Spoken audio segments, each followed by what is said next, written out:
پیشانی پر ہاتھ دست اقدس تھا، اس کو قرار آ گیا. کیوں نہ آتا؟ کیوں نہ آتا؟ جب ان کے نام سے دلوں کو قرار آتا ہے، اگر وہ سر بالی تشریف لائے تو پھر کیوں قرار نہ آئے؟ پھر کیوں قرار؟ ایک بات آپ سے عرض کروں، باتیں بہت کرنے والے کرتے ہیں، کبھی کبھی اس کی حکمت سے پردہ صوفیہ اٹھاتے ہیں تو حیرانگی ہوتی ہے. مرنے کے بعد قبر میں حضور کا دیدار کیوں ہوتا ہے؟ حضور کا دیدار ہوتا ہے تو کیوں ہوتا ہے؟ کیوں ہوتا ہے؟ بہت سی حکمتیں. ایک حکمت یہ بھی ہے کہ قبر میں جب بندہ جاتا ہے تو وہ گھبراتا ہے، اس کو گھبراہٹ ہوتی ہے، تو گھبرانے والے کی گھبراہٹ کے خاتمے کے لیے جلوہ یار دکھا دیا جاتا ہے. جب وہ سامنے آتے تو پھر گھبراہٹ کا ہے کہ میرے امام تو کہتے قبر میں لہرائیں گے تا حشر چشمے نور کے جلوہ فرما ہوگی جب طلعت رسول اللہ کی. تو وہ ان کو دیکھ کر، ان کو سن کر چین آ جاتا ہے. اور ایک بات عرض کروں، قرآن کہتا ہے الا بذکر اللہ تطمئن القلوب، آگاہ ہو جاؤ، اللہ کے ذکر سے دلوں کو چین ملتا ہے.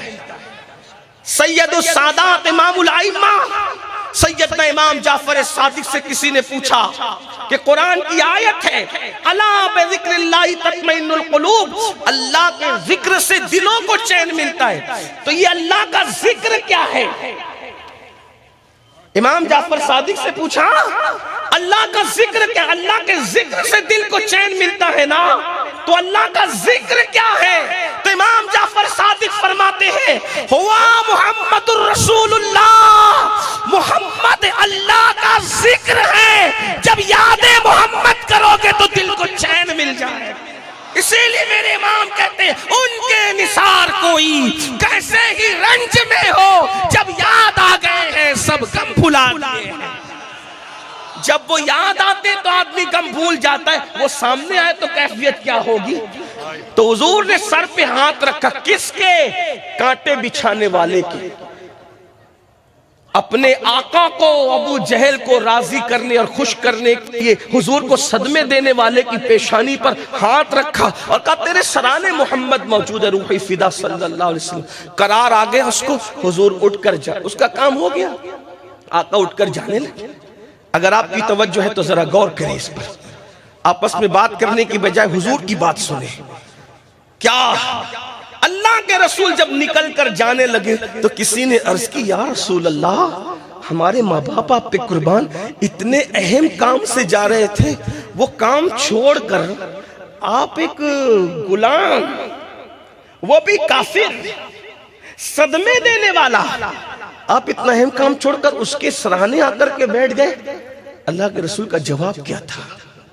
حضور کا جواب، آقا فرماتے ہیں کسی بیمار کے سرہانے تھوڑی دیر بیٹھ جانا رات بھر جاگ کر نفل عبادت کرنے سے بہتر ہے. حضور مشرکوں کے ساتھ یہ سلوک کر رہے ہیں. یہ انقلاب کے دائی مصطفیٰ جان رحمت کا کردار ہے. اس انقلاب کا حصہ کون ہے؟ آج میں آپ سے سوال کرتا ہوں، جو اپنے ماں باپ کی بیماری میں ماں باپ کے کام نہ آئے، پھر وہ کہتے ہیں عاشق رسول، انہیں حق کیا ہے؟ مجھے بتائیں. جو ماں باپ کو مرنے پہ چھوڑ دیتے ہیں، ماں باپ اگر بیمار ہو تو لوگ شفا کی دعا کرانے کے لیے کہتے ہیں کہ حضرت دعا کریں کہ اللہ ان کو جلدی اٹھا لے، بہت تکلیف میں ہے. تو تکلیف تجھے ہے کہ ان کو ہے؟ جب تو بیمار پڑتا تھا تو کیا تیرے ماں باپ بھی تیرے لیے یہی دعا کرواتے تھے؟ ہم میں اور ماں باپ میں فرق یہ ہے کہ جب اولاد سیریس ہوتی ہے تو اولاد کے لیے ماں باپ گڑ گڑاتے اللہ کچھ بھی لے لے مگر اس کو حیات نو عطا کر دے. اور جب بھی ماں باپ بیمار ہوتے ہیں تو لوگ کہتے ہیں اللہ بہت ہو گیا، اب ان کو چلتے پھرتے میں اٹھا لے. یہ حال ہے. وہ انقلاب کا حصہ کون بنے گا؟ میں ان سچے سادات اور ان سچے علماء نائبین رسول اللہ والوں کی موجودگی میں کہہ رہا ہوں، میلاد النبی صرف جھنڈے ڈنڈے اور جلوس کا نام نہیں ہے، میلاد مصطفیٰ انقلاب کا نام ہے. اگر آپ انقلاب کا حصہ نہیں بنتے، میں جھنڈے کا فرقہ مخالف نہیں ہوں، ہم کبھی کم مخالف ہو سکتے ہیں، آپ کرتے کرتے رہیں گے۔ ہمارے یہاں تو جھنڈا تو قیامت میں بھی ہے، ہمارے یہاں جھنڈا تو، ہمارے عقیدے میں جھنڈا تو قیامت میں بھی ہے، ہم جھنڈے کے منکر نہیں ہیں۔ لیکن یہ بات یاد رکھنا، انقلاب کا حصہ کون بنے گا؟ اگر سگا بھائی بیمار پڑے ہم اس کی عیادت کے لیے جاتے ہیں، پڑوسی بیمار پڑے اس کی عیادت کے لیے جاتے ہیں، ماں باپ بیمار پڑے ان کی خیر خیریت پوچھتے ہیں، بلکہ بیماروں کی عیادت کرنا آج ہمارے نزدیک نیکی کے تصورات میں سے کوئی تصور نہیں رہ گیا ہے۔ یہ صورتحال ہے، لوگ اس کو نیکی سمجھتے ہی نہیں، خدا جانے کیوں، جبکہ اللہ کے رسول علیہ السلام فرماتے ہیں جو بیمار کی عیادت کے لیے چلتا ہے گویا کہ وہ اللہ کی رحمتوں میں نہاتے ہوئے جاتا ہے، اور جب بیمار کے پاس بیٹھتا ہے تو وہ اللہ کی رحمتوں میں ڈبکیاں لگاتا ہے، اور اللہ رب العزت کا وہ بندہ جو صرف اللہ کے لیے بیمار کی عیادت کے لیے جائے، جب وہ بیمار کو دیکھ کے لوٹتا ہے تو وہ گناہ سے ایسے پاک ہوتا ہے جیسے ابھی ماں کے پیٹ سے پیدا ہوا۔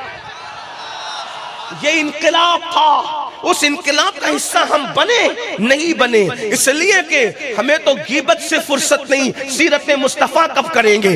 ہمیں تو زنا کی فلموں سے فرصت نہیں، سیرت مصطفیٰ کی معلومات کب حاصل کریں گے؟ عورتوں پر پاپ کی نظریں ڈالنا محبوب مشغلہ ہو چکا ہے، ناجائز اور حرام تعلقات میں ڈوب جانا آج مسلمانوں کی پہچان بنتی جا رہی ہے، لوگوں پہ ظلم کرنا، اللہ اکبر، یہ آج مسلمانوں کی پہچان بنتی جا رہی ہے۔ اللہ کے رسول نے تقریروں سے نہیں اپنے کردار سے انقلاب برپا کیا تھا، ہم آج کردار چھوڑ کر پوری توجہ صرف تقریروں پر دے رہے ہیں، خطابات پر۔ اصلاح معاشرہ کا جلسہ کرو، کمیٹی کے لوگ عمل نہ کریں گے تو پبلک نے کب عمل کرنا ہے؟ یہ بات ہے کہ نہیں؟ معذرت کے ساتھ تھوڑا سا خوگرے حمد سے تھوڑا سا گلا بھی سن۔ بات کیا چل رہی تھی؟ غلاموں کے ساتھ جانوروں جیسا سلوک ہوتا تھا، لیکن اللہ کے رسول یہ غلاموں کے ساتھ سلوک کیا کر رہے ہیں؟ دیکھو انقلاب کیسے آ رہا ہے۔ پھر ایک غلام کو دنیا جانتی ہے جسے دنیا بلال کہتی ہے، ایک مرتبہ وہ ہے کہ امیہ کے بچوں کی غلامی ہو رہی ہے، اور جب حضور کے قریب آئے تو کعبہ کی چھت بلال کے قدموں کے نیچے ہے اور بلال کعبے کی چھت کے اوپر ہے۔ فتح مکہ کے دن اذان دینے کا وقت آیا، اذان دینے کا وقت کیا ہے پتہ ہے؟ کس کو انتخاب کیا؟ بلال کیا سوچ رہے تھے پتہ ہے؟ آج مکہ فتح ہو گیا، مکے والوں کو خوش کرنے کے لیے خاص رعایتیں ان کے لیے، ایسا لگتا ہے کہ آج حبشی کو اذان کا حکم نہیں ہوگا، کسی مکی کو ہوگا، آج حبشی کو نہیں مکی کو حکم ہوگا۔ بلال سوچ رہے تھے جس کی نگاہ سے خدا کی ذات نہ چھپی، اس کی نگاہ سے بلال کے دل کی بات کیا چھپ سکتی تھی؟ مخاطب ہو کے مسکرا کے بلال کو یوں دھکا دیا اور سینے پہ ہاتھ مار کے کہا کیا سوچ رہا ہے؟ حضور کیا سوچ رہا ہوں؟ جب انسان کچھ سوچ رہا ہوتا ہے تو اپنے پوچھے کیا سوچ رہے تو فوراً اس کا جواب ریئیکشن میں یہ ہوتا ہے کچھ نہیں سوچ رہا ہوں، حالانکہ وہ سوچ رہا ہوتا ہے۔ یہ جھوٹ نہیں ہوتا، یہ اصل میں گھبراہٹ ہوتی ہے۔ تو حضور نے جیسے ہی ہاتھ مار کے کہا کیا سوچ رہا ہے؟ کہ کچھ بھی نہیں، یہی سوچتا ہے نا۔ آج مکہ فتح ہوا، مکے والوں کے لیے خاص رعایت ہے، تو حبشی اذان نہیں دے گا بلکہ مکی اذان دے گا۔ اذان تو آج میرا حبشی ہی دے گا، اور پھر زمین پہ کھڑے ہو کے نہیں دے گا، اس لیے کہ مکی اور حبشی کا فرق ختم کرنے آئے تھے۔ انقلاب دیکھو آج زمین پہ نہیں کھڑا ہوگا بلال، کیونکہ بلال سوچ رہا ہے کہ آج مجھے کھڑا نہیں کیا جائے گا۔ حضور نے فرمایا کعبے کی چھت پہ چڑھو اور چھت پہ چڑھ کر کے اذان دو۔ سارے مکی نیچے تھے، حبشی کو کعبے کی چھت پہ کھڑا کیا، لیکن وہ حبشی بھی رسول اللہ کا تربیت یافتہ تھا، کعبے پہ چڑھ کے مغرور نہ ہوا، بلکہ حضور سے پوچھا آقا پورے سفر ہو، خطر ہو، جنگ ہو، امن ہو، جب اذان دی ہے قبلے کی طرف رخ کر کے دی ہے، اب تو آپ نے کعبے پہ چڑھایا ہے، رخ کدھر کرے؟ تو آقا نے امتحان لیا، کعبے پہ چڑھ کے یہ عشق کے امتحان میں کامیاب ہوتا ہے کہ ناکام ہوتا ہے؟ فرمایا تیرا دل جدھر جائے ادھر رک کر لے، اجازت ہے۔ بلال نے بتایا جس کے صدقے میں اتنی عزتیں ملی ہے ہے اس کو کیسے بھول سکتا ہوں؟ بلال نے کہا جانے کائنات ہر جگہ کعبے کی طرف رخ تھا، جب تم نے کعبے پہ چڑھایا ہے تو اب رخ کعبے کی طرف ہوگا۔ نعرہ تکبیر، نعرہ رسالت۔ اپنے آپ کو بھولیں گے نہیں اور دنیا کو بتائیں گے جو ملا حضور کی وجہ سے۔ اس انقلاب کا ہم کیا حصہ بنے؟ یہی کہ کسی کے بہکاوے میں آ کر ہم نبی پہ خود اعتراض کریں کلمہ پڑھ کے، کہ ان کو تو اتنا ہی علم تھا، ان کو تو حضرت عائشہ کا گمشدہ ہار بھی نہیں معلوم تھا۔ کیا قسمت لائے ہو، لوگ اپنے سیاسی لیڈروں کی اتنی برائی نہیں کر رہے ہیں۔ لوگ اپنے سیاسی لیڈروں کی اتنی برائی، تم اپنے نبی کے بارے میں منہ کیسے کھولتے ہو اور پھر کہتے ہیں مسلمان تباہ ہو رہا ہے؟ تمہیں شرم آنی چاہیے۔ مولوی کے کہنے میں مولا کی شان میں گستاخی؟ ہم کسی مولوی کو نہیں جانتے جو رسول اللہ کے خلاف بولے، ہم تو ان علماء کی جوتیاں سیدھی کرنے والے ہیں جو مولا کی غلامی کا درس دیتے ہیں۔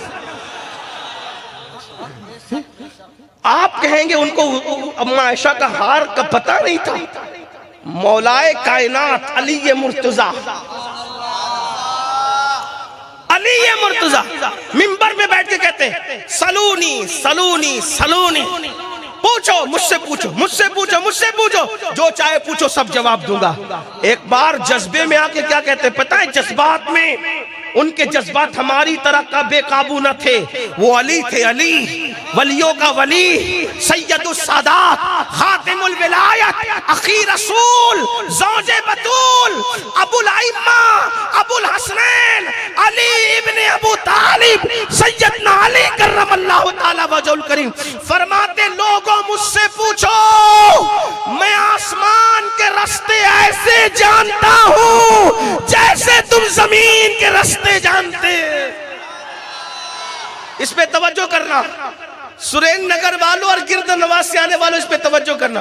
فرماتے ہیں میں آسمان کے راستے ایسے جانتا ہوں جیسے تم زمین کے راستے۔ نمبر ایک، راستے وہی جانتا ہے جو رستوں پہ جا چکا۔ توجہ اگر آپ کی نہیں ہے تو پھر بات نہیں ہو سکتی۔ آپ میلاد کی محفل میں آتے ہیں اور اتنے خاموش بیٹھتے ہیں، مجھے کوئی شکایت آپ سے نہیں، اس لیے کہ میں آپ کو دیکھ کر نہیں، میری توجہ تو کہیں اور ہے۔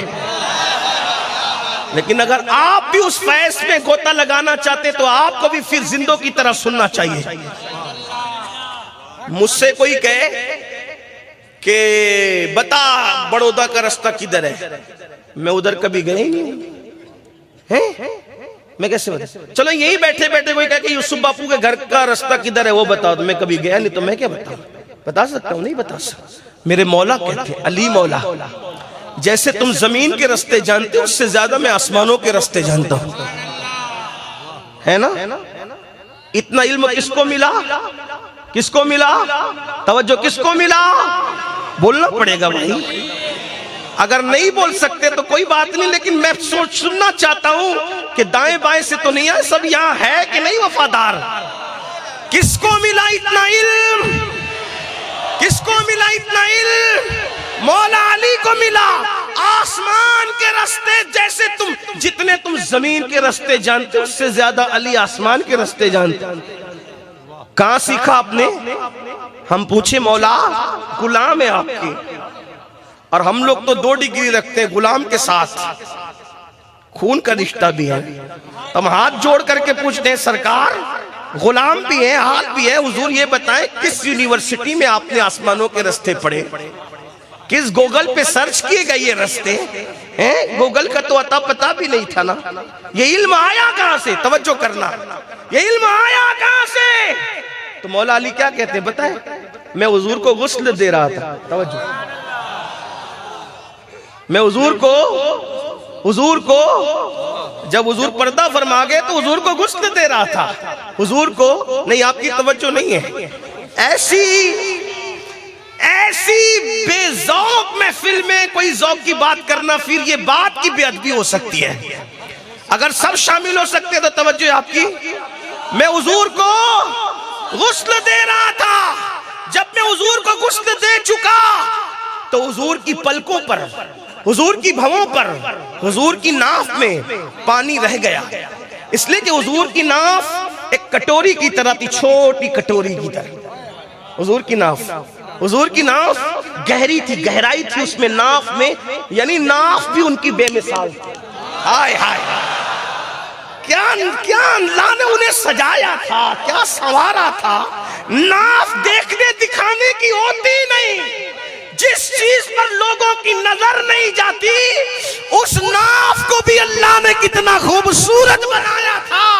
اسی لیے تو بریلی کا تاجدار کہتا ہے وہ کمال حسن حضور ہے کہ گمان نقص جہاں نہیں. یہی پھول خار سے دور ہے، یہی شمع ہے کہ دھواں نہیں. میں نثار تیرے کلام پر ملی یوں تو کس کو زبان نہیں. وہ سخن ہے جس میں سخن نہ ہو، وہ بیان ہے جس کا بیان نہیں. اللہ اکبر. فصحا عرب کے بڑے بڑے تیرے آگے یوں ہے دبے لچے، کوئی جانے منہ میں زبان نہیں بلکہ جسم میں جان نہیں. سر عرش پر ہے تیری گزر، دل فرش پر ہے تیری نظر. ملکوت ملک میں کوئی شے نہیں وہ جو تجھ پہ آیا نہیں. تو کروں تیرے نام پہ جان فدا، نہ بس ایک جان دو جہاں فدا. تو جہاں سے بھی نہیں جی بھرا، کروں کیا کروڑوں جہاں نہیں.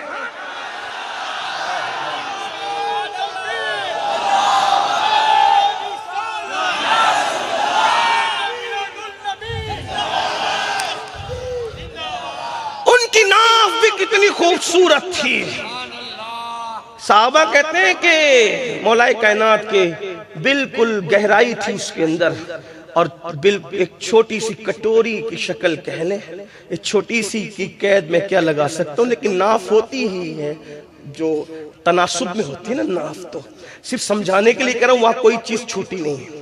اتنا سمجھ، صرف سمجھانے کے لیے فہم میں آ جائے. تو حضور کے بھووں پر، پلکوں پر، ناف میں پانی رہ گیا. میں نے سوچا کروں کیا. سوچا اب تو یہ چہرے ودوہا نظر نہیں آئے گا، اب تو اس جسم کو ہاتھ لگانے کا موقع میسر نہیں آئے گا. تو میں نے کیا کیا، اس کو کپڑے سے خشک کرنے کی بجائے اپنی زبان سے چوس لیا.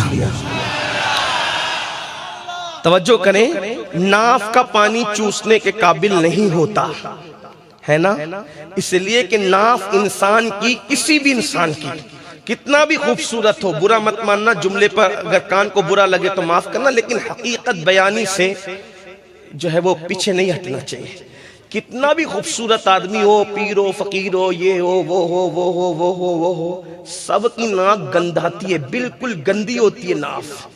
ہاں اگر آپ تجربہ کرنا چاہتے ہیں، اب تک نہیں کیا تو آپ کر سکتے ہیں، دیکھ لیں آپ. بہت گندی ہوتی ہے ناف، اس کا پانی پینے کے قابل نہیں ہوتا. لیکن مولا مشکل کشا کہتے ہیں اللہ اللہ میں نے وہ اپنی زبان سے چوسا، کیونکہ اوروں کی ناف بدبودار ہوتی تھی، وہاں تو ہر چیز میں خوشبو ہی خوشبو، وہاں تو ہر چیز طاہر و مطہر ہے، پاک ہے، طیب ہے. میں نے ناف کا پانی چوسا، پلکوں کا پانی چوسا، بھووں کا پانی چوسا، تو اللہ نے اس پانی کو چوسنے پر مجھے اتنا علم عطا کر دیا کہ اب میں تم سے کہتا ہوں جو چاہو مجھ سے پوچھ لو. جس کی ناف کا پانی چوسنے پر علی کو اتنا علم آتا ہے تو اس سینے والے کے علم کا عالم کیا ہو.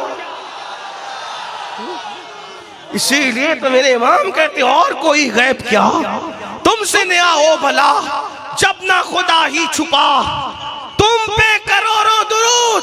عرض یہ کر رہا تھا کیا کہ ہم اس انقلاب کا حصہ کیا ہے جو میلاد النبی کے موقع پہ انقلاب آیا کہ اللہ کے رسول صلی اللہ علیہ وآلہ وسلم غلاموں کے ساتھ کیا سلوک کر رہے. اللہ اکبر. بلال کے سینے کے راز جانتے، بلال حبشی کے سینے، سب کے سینے کی راز جانتے. تو حضور علیہ السلام جب غلاموں کے ساتھ لوگ یہ سلوک کر رہے تھے تو اس وقت حضور لوگوں کے ساتھ کیا سلوک کر رہے، انقلاب کا پیغام کیسے دیا. بدر کی جنگ، توجہ فرما، بدر کی جنگ، جنگ بدر میں جب مسلمان جا رہے ہیں تو 313 مسلمان ہیں اور چند لوگوں کے پاس اونٹنی ہے، سواری چند لوگوں، سب کے پاس نہیں۔ تو اونٹنیوں کو جب جوڑا گیا اور لوگوں کو جوڑا گیا تو طے یہ ہوا کہ ایک اونٹنی پہ 3 لوگ بیٹھے، توجہ، ایک اونٹنی پر 3 لوگ بیٹھے۔ تو حضور علیہ السلام کی یہ عادت کبھی نہیں تھی کہ غلاموں سے کہتے کہ تم ادھر یہ سب کر لو اور خود ایسا۔ یہ جو ہے نا انفرادیت، انانیت، میں وہاں نہیں تھی۔ ایک بار صحابہ نے کہا یا رسول اللہ ہم آپ کے لیے الگ اوٹا بنا دیتے، لوگ آپ کو آتے ہیں تو کبھی کبھی پہچاننے میں دقت ہوتی ہے، آپ ہمارے درمیان ہی بیٹھے ہوتے ہیں، الگ اوٹا بنا دیتے ہیں، ہم آپ اس پہ بیٹھا کریں۔ حضور نے میں نہیں، میں تمہارے درمیان ممتاز بن کے نہیں رہنا چاہتا، میں بندہ ہوں، بندوں کی طرح رہنا چاہتا ہوں۔ میرے عزیز سیرت سے دور بھاگ گئے اور سب سے بڑا نقصان یہی ہوا کہ ہم سیرت النبی سے دور ہو گئے۔ ہم نے ہر ایرے گہرے نٹو خیرے کو آئیڈیل بنایا، آمینہ کے لال کو آئیڈیل نہیں بنایا۔ آج اسلام پر روک نہ لگتی، آج اسلام اللہ اکبر اس کے سیل رواں پہ بند نہ باندھا جا سکتا تھا اگر مسلمان رسول اللہ کی سیرت پر عمل کرتے۔ آؤ، جب اللہ کے رسول علیہ السلام نے ایک ایک اٹھنی پہ 3 لوگوں کی باری مقرر کی تو جانتے ہیں اپنی اٹھنی پر بھی 3 لوگوں کی باری مقرر کی۔ فرمایا علی تم میری اٹھنی پر ایک باری میں رہو گے، اور مرصد ابن ابی مرصد سے فرمایا تم بھی رہو گے۔ ایک غلام تھے، ایک بھائی تھے، 3 لوگوں کی باری تھی۔ انہوں نے کہا جی یا رسول اللہ ٹھیک، حضور کے ساتھ ہو گئے، یہ دونوں نکیل پکڑ لی۔ پھر حضور علیہ السلام آئے، جتنی باری کا وقت تھا ختم ہو گیا، سارے لوگ اپنی اٹھنی سے اتر گئے، حضور بھی اتر گئے۔ سیرت دیکھو، لاؤ کوئی ایسا انقلابی، لاؤ کوئی ایسا اتنے بڑے ہیں، کتنے بڑے ہیں، کتنے بڑے ہیں، اتنے بڑے ہیں کہ جبریل امین کی پیشانی جن کے تلووں پر ٹکتی ہے۔ شب معراج جبریل نے جگایا کیسے؟ ان کی بڑائی کا کوئی اندازہ کر سکتا ہے؟ جبریل امین کی پیشانی جس کے تلووں کو جب وہ مس ہو، فرشتوں کا سید جس کے تلووں میں اپنی پیشانی رکھ دے، اس کی سرداری کا اندازہ کون لگا سکتا ہے؟ اس کی بلندی کا اندازہ کون لگا سکتا ہے؟ مگر مسلمانوں، آج اگر دنیا ہم سے نفرت کر رہی ہے تو اس لیے کہ ہم نے سیرت النبی کو اختیار نہیں کیا۔ سیرت کہاں ہے؟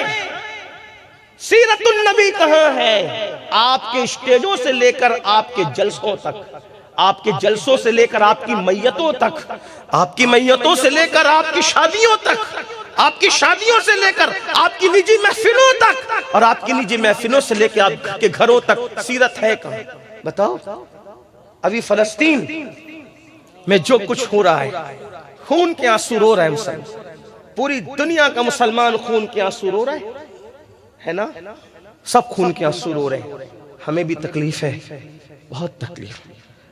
تھوڑی تھوڑی دیر پر دل چاہتا ہے کہ نیوز دیکھیں، پھر جب نیوز میں وہ منظر آتے ہیں تو اپنے بچے نظر میں پھرنے لگتے ہیں۔ میں نے نیوز دیکھی کچھ دنوں پہلے، کچھ لوگوں کو میں نے بتایا بھی کہ ایک لیڈی، ایک خاتون فلسطین کی کہہ رہی تھی کہ اب ہمارے چھوٹے چھوٹے بچے اپنے ہاتھوں پر اپنے نام لکھ رہے ہیں، ہمارے چھوٹے چھوٹے بچے اپنے ہاتھوں پر اپنے نام لکھ رہے ہیں۔ اس سے کسی نے پوچھا بچے ہاتھوں پہ کیوں نام لکھ رہے ہیں؟ تو کہا بچے یہ سوچتے ہیں کہ پتہ نہیں کب بم باری ہو جائے تو لاشیں پہچان میں نہیں آ رہی ہے، تو بچے اس لیے نام لکھ رہے ہیں تاکہ اگر ہم بم کے دھماکوں میں مر جائیں تو کم سے کم ہمارے ہاتھوں سے ہماری لاش کی پہچان تو ہو۔ یہ صورتحال ہے، بڑی دردناک صورتحال ہے۔ کھانے کو ترستے ہیں، ان پہ پانی بند کیا گیا، ان پہ کھانا بند کیا گیا، اور ابھی پھر قوم کے ہمدرد و فلسطین کے ہمدرد نکلیں گے اور کہیں گے کہ اسرائیل کی چیزوں کا بائیکاٹ کرو، اسرائیل کی۔ میں کہا بالکل کرو، میں بھی کہتا ہوں، کئی دنوں سے کہتا رہا ہوں، اسرائیلی چیزوں کا بائیکاٹ کرو، بالکل کرنا چاہیے، کریں آپ، بلکہ صرف اسرائیلی نہیں، جتنے دہشت گرد ممالک ہیں سب کی چیزوں کا بائیکاٹ کرو، اور ہو سکے تو اپنے ملک کو بھارت کی چیزوں کو پرائیورٹی دے، وہ خریدیں، آپ اپنے ملک کو مضبوط کریں۔ آپ ہم ہندوستان کا حصہ ہیں، ہم ہندوستانی ہیں، اور ہمارے ملک میں بھی چیزیں کوئی ایسی ویسی نہیں ہوتی، اچھی ہوتی ہے۔ یار ہماری ملک کی چیزوں میں ہم بھی تو ہیں نا، ہم اچھے ہیں کہ نہیں ہیں؟ ہاں یہ تو ملک ہے اچھا ہے نا، اس سے اچھا اور کیا ہو سکتا ہے میرے عزیز کہ میرے عرب کو ٹھنڈی ہوا جہاں سے پہنچتی ہے وہ یہی تو ملک ہے نا۔ اقبال کہتے ہیں میرے عرب کو آئی ٹھنڈی ہوا جہاں سے، میرا وطن وہی ہے، میرا وطن وہی ہے۔ عرض کر رہا تھا یہ ہوگا فلسطینی چیزوں کا، اسرائیلی چیزوں کا بائیکاٹ کر، فلسطین کی محبت میں میں کہتا ہوں بالکل بائیکاٹ کریں، لیکن میرا مشورہ اس سے بڑا یہ ہے، فلسطین کی اسرائیل کی چیزوں کا بائیکاٹ کرنے کے ساتھ ساتھ فلسطین کی محبت میں اسرائیلی چیزوں کا بائیکاٹ کرنے سے پہلے اسرائیلی تہذیب کا بائیکاٹ کرو، کیونکہ اگر آپ نے اس کی چیزوں کا بائیکاٹ کیا تو معاشی طور پہ کمزور ہوگا، لیکن اس کے جو دوسرے دوست ہیں اگر وہ معاشی طور پہ کمزور ہوا تو لوگ اس کو مال دے کر مدد کر سکتے ہیں، لیکن اگر تم نے اس کے کلچر کا، اس کی تہذیب کا بائیکاٹ کر دیا، ایسا زمین میں دفن ہوگا کہ کبھی اٹھ نہیں سکے گا۔ جس قوم کی تہذیب دفن ہوتی ہے وہ ملک دفن ہو جاتا ہے، وہ قوم دفن ہو جاتی ہے، قوم برباد ہو جاتی ہے۔ اب آپ نے تو خود اس تہذیب کو زندہ کر رکھا، بتاؤ یہ گانے سننا کس کی تہذیب ہے؟ اسلام میں ہے کئی گانے کی گنجائش؟ یہ گندی پکچریں جو دیکھتے ہو کس کی تہذیب ہے؟ ہمارے یہاں گندی پکچریں دیکھ، مسلمانوں میں ہے، ہمارے مذہب میں تو میرے عزیز اتنا تقوی ہے کہ سید الطائفہ جنید بغدادی فرماتے ہیں ہو سکے اگر تو بکریوں کا دودھ دونا تیری ذمہ داری نہیں ہے تو بکریوں کا تھن دیکھنے سے بھی اپنی آنکھوں کو بچا لیا کر۔ یہ تقوی کے قریب ہے، یہ پرہیزگاری کے قریب ہے، ہمارے بزرگوں کے اقوال ہے۔ اگر عورتوں کے کپڑے سوکھنے کے لیے رسی پہ ڈالے گئے ہوں تو تم عورتوں کے سوکھتے ہوئے کپڑوں کو دیکھنے سے بھی بچو، یہ تقوی کے قریب ہے۔ سیدنا عیسیٰ علیہ السلام کا فرمان ہے اگر کوئی عورت کسی جگہ پہ بیٹھ جائے اور اس کے بیٹھنے سے وہ جگہ گرم ہو جائے، اس گرم جگہ پہ بیٹھنے سے بھی پرہیز کیا کرو کہ یہ تقوی کے قریب ہے۔ جو مذہب عورت کی گرم کی ہوئی جگہ پر بیٹھنے سے تقوی کے حوالے سے کہتا ہے کہ اس سے رکو، یہ تقوی کے قریب ہے۔ اگر وہ قوم رات کے 3 بجے تک زنا کی فلمیں دیکھ رہی ہے تو پھر اسرائیل کی چیزوں کا بائیکاٹ کرنے سے فائدہ کیا ہوگا؟ ان کی تہذیب کا بائیکاٹ کرو۔ یہ جو چڈیاں پہن کر محلے میں پھرتے ہو یہ کس کی تہذیب ہے؟ یہ جو شادیوں میں ڈی جے لگاتے ہو یہ کس کی تہذیب ہے؟ یہ جو اللہ اکبر پھٹی ہوئی پینڈے جنس پہن کے پھر رہے ہو یہ کس کی تہذیب ہے؟ یہ داڑیاں منڈا کر جو گٹروں میں پھکوا رہے ہو یہ کس کی تہذیب ہے؟ سن لو، فلسطین کے ان معصوموں کا خون جب اللہ کی عدالت میں یہ سوال کرے گا کہ مولا ہمارے تو گھر لوٹے تھے، ہماری تو بچپنے لوٹے تھے، ہماری ماں تو بیوہ ہو گئی تھی، ہمارے باپوں کے لاشیں بے گور و کفن تڑپ رہے تھے، اور یہ وہی مسلمان تھے جو لوگ ہم پہ بم برسا رہے تھے، وہ ان کی تہذیب کو زندہ کر رہے تھے، ان کے تمدن کو زندہ کر رہے تھے، ان کے کلچر کو زندہ کر رہے تھے۔ اگر ان سے محبت ہے، اتنی ہی محبت ہے کہ ان کی تصویریں واٹس ایپ پہ شیئر کرو گے، اتنی ہی محبت ہے کہ ان کی ویڈیو واٹس ایپ پہ شیئر کرو گے، کیا ملے گا اس سے؟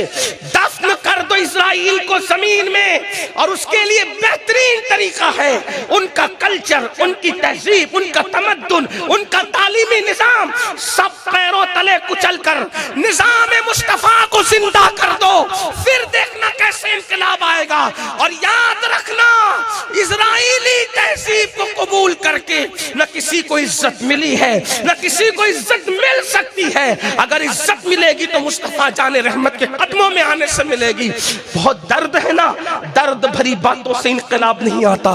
کبھی سوچا میرے جوان، کبھی سوچا، تم سب میرے اپنے ہو اس لیے کہہ رہا ہوں، کبھی سوچا وہ جو بہن بیوہ ہوئی ہے جوانی میں، ان کے گھروں کی چھت چھینی گئی ہے، ان کے ننھے ننھے معصوم ان کی گود میں جو شہید ہوئے ہیں، اللہ نہ کرے اگر وہ تمہارے بچے ہوتے تو کیا اب بھی تم اسرائیل کی تہذیب ایسے ہی زندہ کرتے؟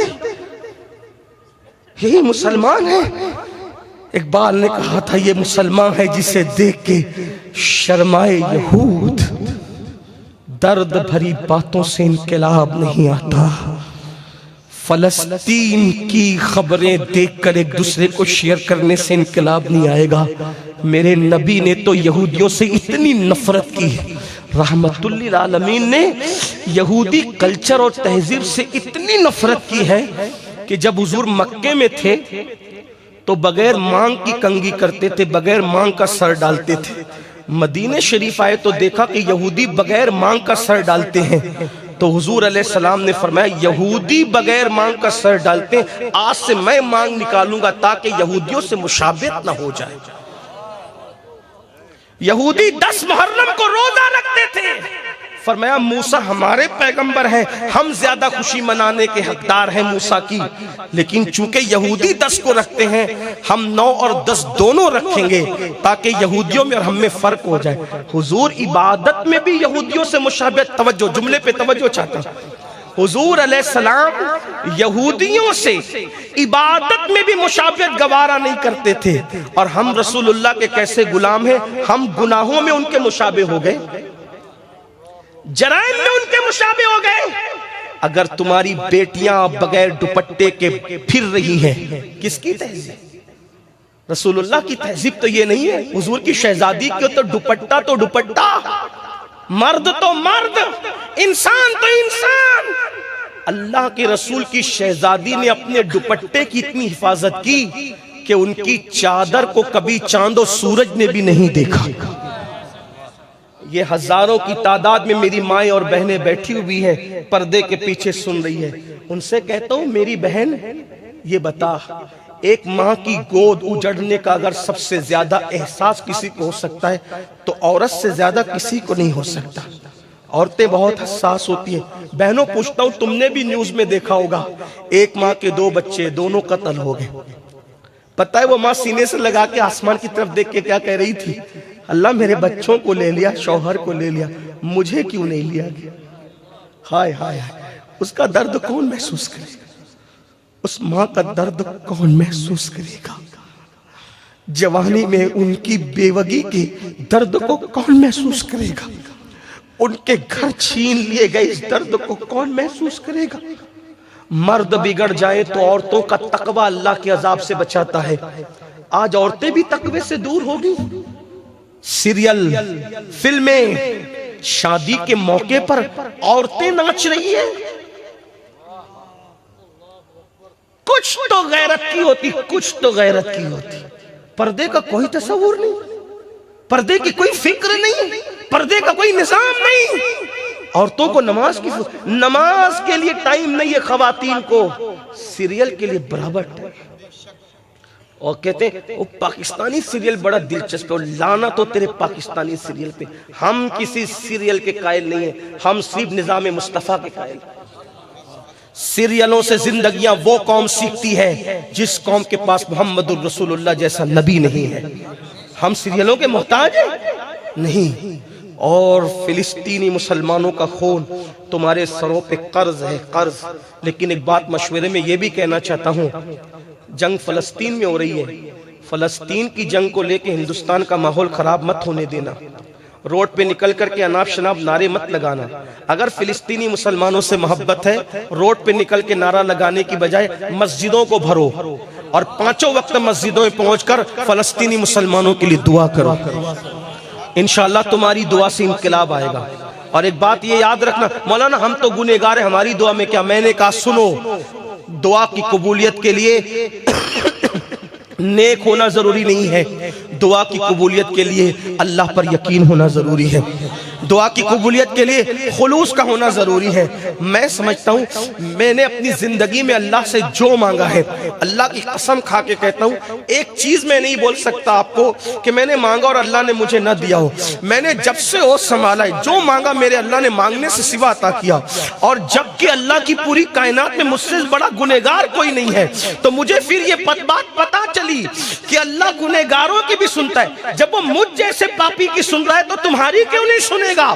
بس شرط اتنی ہے کہ اللہ سے یقین اور خلوص سے مانگو۔ ارے چلو میں تو میں ہوں، میرے تو گناہ بہت ہے، لیکن شیطان سے بڑا بھی کوئی گنہگار ہوگا۔ جب شیطان کو اللہ نے کہا نکل جا، میں نے تجھے مردود کیا، مردود ہونے کے بعد اس نے کہا تجھ سے مانگنا چاہتا ہوں، توجہ تجھ سے مانگنا چاہتا ہوں۔ اللہ نے کہا مانگ، کیا مانگتا ہے؟ کہا قیامت تک زندگی دے، توجہ، قیامت تک زندگی دے۔ اللہ نے کہا جا عطا کیا۔ ارے نادان، اپنے خدا کو پہچان، جو شیطان جیسے کو نواز رہا ہے وہ تجھے کیوں محروم کرے گا؟ آپ بتائیں تو صحیح، مانگ کر تو دیکھو اس کے دروازے۔ شیطان کو اس نے نہ کہا، دیا کہ نہیں قیامت تک زندگی؟ کتنے سو سال کا ہے شیطان؟ کتنے سو سال کا ہے؟ کبھی اس کو ہاسپٹل میں ایڈمٹ ہوتے ہوئے دیکھا؟ کسی جگہ علاج ہوتے ہوئے دیکھا؟ کہیں اس کا ایکسیڈنٹ ہوتے ہوئے دیکھا؟ توجہ تو کریں، میں ہنسی مذاق کے لیے نہیں کہہ رہا ہوں، غور کریں۔ زندگی بھی دی، صحت بھی ملی، تندرستی کے ساتھ پوری دنیا میں کام کر رہا ہے، بلکہ پہلے جتنا کر رہا تھا اس سے زیادہ بھی کر رہا ہے۔ جتنا گناہ بڑھتے دیکھو سمجھ لو کہ اس کی ایکٹیویٹیز اتنی زیادہ بڑھتی جا رہی، یعنی بڈھا نہیں ہو رہا ہے، وہ مکمل طور پر اس کی شرارت شباب پر ہے۔ اسرائیل بم کیوں برساتا اگر وہ کام نہ کرتا؟ تم آپس میں لڑتے کیوں، جھگڑتے کیوں، فلمیں کیوں دیکھتے، سیریل کیوں دیکھتے، پاپ کیوں کرتے؟ اسی لیے نا کہ وہ تمہارے پیچھے لگا ہوا ہے۔ کتنا طاقتور ہے، محفل میں بھی آ کے گھسا، یہاں بھی موجود ہے، ابھی بھی کچھ لوگوں کے دلوں میں وسوسے ڈال رہا ہے۔ کسی کی توجہ ادھر کر رہے، کسی کی مسجد میں کھڑے ہو تو سب میں آ کے بیچ میں گھس جاتا ہے، وسوسے ڈالتا ہے۔ حیرت ہے، میں کہتا ہوں لوگ اس پر بھی نہیں سمجھے۔ اے اللہ تیری شان، جب تو مردود کو اتنا عطا کرتا ہے تو تم محبوبوں کو کتنا عطا کرتا ہو؟ محبوبوں کو کتنا عطا کرتا ہوگا؟ مردود کو کتنا دیا۔ ادھر عبداللہ مر رہا ہے سرین نگر میں، اس کے سرانے کھڑے رہے کہ اس کو بہکا رہا ہے۔ مالیگاؤں میں عبد الرحمان مر رہا ہے، اس کے سرانے کھڑے رہے کہ اسی وقت اس کو بہکا رہا ہے۔ ممبئی میں عبید اللہ مر رہا ہے، اس کے سرانے کھڑے رہے کہ اسی ٹائم اس کو بہکا رہا ہے۔ ایک شیطان ہے، کتنی طاقت دی اس کو اللہ نے، ادھر بھی وہ، سرین نگر میں بھی وہ، مالیگاؤں میں بھی وہ، ممبئی میں وہ، اندور میں بھی وہ، یہ تو انڈیا ہے، یمن میں وہ، شام میں وہ، یعنی ایک وقت میں 10:10 پہ جتنے مر رہے ہیں سب کو ایک ہی وقت میں بہکا رہا ہے۔ کتنی طاقت ہے نا؟ لیکن اس پہ کوئی مناظرے کا چیلنج نہیں کرتا، اس پہ کوئی مناظرے کا چیلنج نہیں کرتا کہ ہم نہیں مانتے کہ شیطان یہاں بھی ہے وہاں بھی، نہیں مان لیا سب جگہ ہے۔ میں نے کہا یہ قسمت کی بات ہے، تم نے شیطان کو مانا، ہم منکر نہیں ہے اس کے بھی، اللہ نے دیا ہے نا، اللہ نے دیا، اس کی شان نہیں ہے، دیا میرے اللہ نے۔ تو اسی لیے تم کہتے ہیں جب مردود کو اتنی طاقت دیا تو آمینہ کا لال تو سب سے بڑا محبوب ہے، ان کو کتنا نوازا ہوگا، کتنا عطا کیا ہوگا۔ تو نہیں، ہر جگہ شیطان بہکا رہا ہے یہ مان لیا، لیکن ہر جگہ نبی کا فیض عام ہے، نبی بچا رہے، مدد کر رہے، یہ کیوں نہیں مان لیتے؟ نصیب کی بات ہے، میں تو یہ کہتا ہوں نصیب کی بات۔ کوئی ہیرو ہیروئن کی جدائی کے مناظر دیکھ کے روتا ہے، کوئی شہادت حسین سن کے روتا ہے، نصیب کی بات ہے۔ کوئی گانے سن کے روتا ہے، کوئی نعت شریف سن کے روتا ہے، نصیب کی بات ہے۔ کوئی مردودوں کو طاقتور مانتا ہے، کوئی محبوبوں کو طاقتور مانتا ہے، نصیب کی بات ہے۔ تو عرض کیا کر رہا تھا مسلمانوں، بات دور نکل گئی۔ میرے آقا علیہ السلام کی دیوان، حصہ بنو انقلاب کا، انقلاب کا حصہ بنو۔ ماں اور بہنوں سے کہتا ہوں جب تمہیں سیریل کے لیے وقت ہے، نماز کے لیے بھی ٹائم نکالو، اور یہودی تہذیب اور کلچر کا بائیکاٹ کرو، حضور کی سنتوں کو زندہ کرو۔ آقا فرماتے ہیں جب میری سنتیں لوگ مٹا رہے ہوں اس وقت کوئی میری ایک سنت کو زندہ کرے گا۔ من تمسک بسنتی عند فساد امتی فلہ اجر 100 شہید، کہ جب سنتیں مٹ رہی ہو اس وقت کوئی سنت زندہ کرے، اللہ اسے 100 شہیدوں کا ثواب عطا فرمائے۔ بات بہت دور سے دور نکلتی جا رہی ہے، ٹائم پورا ہو رہا ہے۔ عرض کیا کر رہا تھا، اللہ کے رسول علیہ السلام نے بدر کی جنگ میں جاتے ہوئے جب 3 لوگوں کی بات، یہ بات چل رہی تھی، بات ہی ہو رہی تھی، حضور علیہ السلام نے جب سب اتر گئے اپنی اپنی سواریوں سے، حضور بھی اتر آئے، اللہ کے رسول بھی اتر آئے۔ مولا علی سے کہا چلو تمہاری باری تم چڑھو. انہوں نے کہا نہیں میرے ماں باپ آپ پہ قربان, میں اپنی باری آپ کو سونپتا ہوں, آپ ہی بیٹھے. پھر مرشد ابن ابی مرشد سے کہا چلو تم چڑھو. کہ میرے ماں باپ آپ پہ قربان, میری باری میں آپ کو سونپتا ہوں. دونوں نے اپنی باری سونپ دی. ہم لوگ تھوڑا سا فارمیلٹی پوری کرتے ہیں, تو وہاں تو فارمیلٹی کا معاملہ ہی نہیں تھا, وہ تو حقائق ہے, سچائی, صداقت. جیسے اگر ہمیں کوئی کہنا ارے یہاں بیٹھ جاؤ, نہیں پھر بیٹھ ہی جاتے, چلو اچھا ہوا مل گئی جگہ, ہے نا, یہ تکلف ہے, ریاکاری کے قریب ہے. لیکن وہاں سچائی تھی, وہاں بالکل سارے معاملات حقائق پر مبنی تھے. پیورٹی اتنی تھی وہاں پر کہ واللہ دشمنوں نے بھی ان کو صادق الوعد الامین کہا. جب مولا علی اور مرشد ابن ابی مرشد نے کہا حضور ہم نے اپنی باری آپ کو سونپ دی, حضور نے کیا جواب دیا؟ قربان. جواب کا لہجہ دیکھیں, فرمایا کیا تم دونوں مجھ سے زیادہ طاقتور ہو؟ کیا تم دونوں؟ مولا علی سے بھی کہا. فاتح خیبر سے کہہ رہے ہیں تم مجھ سے زیادہ طاقتور ہو. مرشد ابن ابی مرشد سے کہہ رہے ہیں کیا تم مجھ سے زیادہ طاقتور ہو؟ دونوں چپ ہو گئے. پھر فرمایا کیا میں نیکی نہ کروں؟ کیا میں نے بیٹھو. حضور نے بٹھایا, توجہ کریں, حضور نے اپنی اونٹنی میں بٹھایا اور پہلی مرتبہ دنیا نے یہ منظر دیکھا, آقا نیچے چل رہا ہے اور غلام اونٹنی پر سوار ہے. توجہ کریں, غلام اونٹنی پر سوار ہے. دونوں غلام ہی تھے, مولا علی کہتے تھے جب یمن گئے نا تو یمن والوں نے کہا اخی رسول آ گئے, علی آ گئے, وسیع رسول آ گئے, بہت باتیں کہی انہوں نے. تو مولا علی نے کہا چھپاؤ, خاموش رہو, میرا یہ تعارف مت کراؤ. کہا آپ کا تعارف کیا ہے؟ کہا میرا تعارف, علی کا تعارف یہ ہے کہ علی محمد کے غلاموں میں سے ادنا غلام کا نام. یہ انداز تھا, وہ سب اپنے آپ کو غلام سمجھتے تھے اور غلام تھے بھی. حضور امام ہے, سب غلام ہے نا. اور ایک بات بتاؤں, ان کی غلامی اتنی بڑی چیز ہے کہ کوئی آقائیت اس تک نہیں پہنچ سکی, بادشاہت اس مقام تک نہیں پہنچ سکتی جہاں ان کی غلامی پہنچی. میرے امام کہتے بہت خوبصورت, اہل علموں سے زیادہ اہل عشق سے اس پہ توجہ چاہتا ہوں. کہتے ہیں کیوں تاجدارو, تاجدار کس کو کہتے ہیں؟ بادشاہوں کو. کیوں تاجدارو خواب میں دیکھی کبھی وہ شے, کیوں تاجدارو خواب میں دیکھی کبھی وہ شے جو آج جھولیوں میں گدایان در کی ہیں. امام کہہ رہے ہیں اے بادشاہو کیا تم نے خواب میں بھی وہ نعمت دیکھی ہے جو رسول اللہ کے غلاموں کی جھولیوں میں موجود ہے؟ نبی کے غلام جھولی میں جو دولت رکھتے ہیں وہ وقت کے بادشاہوں نے کبھی خواب میں بھی نہیں دیکھا ہوگا. دلیل کیا ہے؟ غوث پاک ٹھوکر سے مردہ زندہ کر دیتے ہیں. یہ نعمت بادشاہ کے پاس نہیں ہے, محمد کے غلام غوث اعظم کے پاس. کیوں تاجدارو خواب میں دیکھی کبھی یہ شے جو آج جھولیوں میں گدایان در کی ہے. تو دیکھو دنیا نے پہلی مرتبہ جب غلاموں کے ساتھ جانوروں جیسا سلوک ہو رہا تھا, اس وقت میرے آقا غلام کو اونٹنی پہ بٹھا کر پیدل چل رہے تھے. اب سمجھ میں آیا بیت المقدس جاتے وقت اگر عمر نکیل پکڑ کے چل رہے ہیں اور غلام کو اونٹنی پر بٹھایا ہے تو یہ تصور عمر کو کہاں سے ملا تھا؟ بدر میں عمر یہ منظر دیکھ چکے تھے, اسی پر عمر فاروق عمل کرتے نظر آ رہے. یہ انقلاب تھا, اس انقلاب کا ہم کتنا حصہ بنے. آج اب غلام ختم ہو گئے, ہم تو اپنے نوکروں کے ساتھ نہیں کھاتے میرے بھائی, نوکر کے ساتھ کھاتے نہیں کھاتے, نوکر کے ساتھ برابر میں اس کو بیٹھنے نہیں دیتے, ہے نا.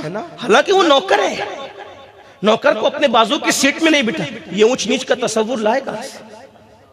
یہ رسول اللہ کے میلاد کے پہلے کی دقیانوسیت ہے. انقلاب میلاد کا حصہ کون بنے گا؟ چھوڑو یہ غرور, یہ گھمنڈ چھوڑو. انما المؤمنون اخوہ, تمام مومن آپس میں بھائی بھائی ہے. کسی عربی کو کسی اجمی پہ, کسی اجمی کو کسی عربی پہ, کسی کالے کو کسی گورے پہ, کسی گورے کو کسی کالے پہ, کوئی فضیلت نہیں ہے. اللہ کے رسول غلاموں کو ساتھ میں لے کے بیٹھتے تھے، کبھی ایسا بھی وہ اپنے ہاتھ کا لقمہ ان کے منہ میں ڈالتا۔ مسلمانوں یہ دل جیتنے کے انداز ہوتے ہیں، بات سمیٹتے ہوئے، بات ختم کرتے ہوئے۔ ایک بات اور کہوں، اس دور میں یہ تھا، لوگ لوگوں کا مال کھا جاتے تھے، حضور کی آمد سے پہلے لوگوں کا مال کھا جاتے، بہت ظلم کرتے تھے لوگ، جانتے؟ ایک دور وہ آیا، کسی کا مال کھا جانا کوئی عیب نہیں، کسی کا مال لوٹ لینا کوئی عیب نہیں، کسی کا مال چھین لینا کوئی عیب نہیں، کسی کے جانور اڑا کے لے جانا کوئی عیب نہیں۔ اگر کسی کا گھوڑا آگے نکل جاتا نا، آگے، اور کسی کا پیچھے رہ جاتا تو جنگ شروع ہوتی، گھوڑا آگے پیچھے ہونے پہ۔ آج بھی یہ اکڑپن کچھ لوگوں کے اندر موجود ہے، جہالت، یہ جہالت۔ میلاد انقلاب کا نام ہے، انقلاب کا حصہ بننا ہوگا، اپنے آپ کو بدلنا پڑے گا، اور نہیں بدلے تو یاد رکھنا اسی دقیانوسیت کی اور غرور اور گھمنڈ کی مٹی میں دفن ہو جاؤ گے، تمہاری داستان تک نہ ہوگی داستانوں میں۔ گھوڑا آگے پیچھے ہونے پہ جنگ شروع ہوتی تھی، صدیوں چلتی تھی۔ باپ لڑتے لڑتے مر گیا تو بیٹے کو کہتا تھا اگر تم میری سچی اولاد ہے تو تو لڑنا، وہ مرتے مرتے کہتا تھا تم میری سچی اولاد ہے تو تو لڑنا۔ یہ حال تھا، ایک کا تیر نشانے پہ لگ گیا، ایک کا نہیں لگا، جنگ شروع ہو جاتی اسی پہ۔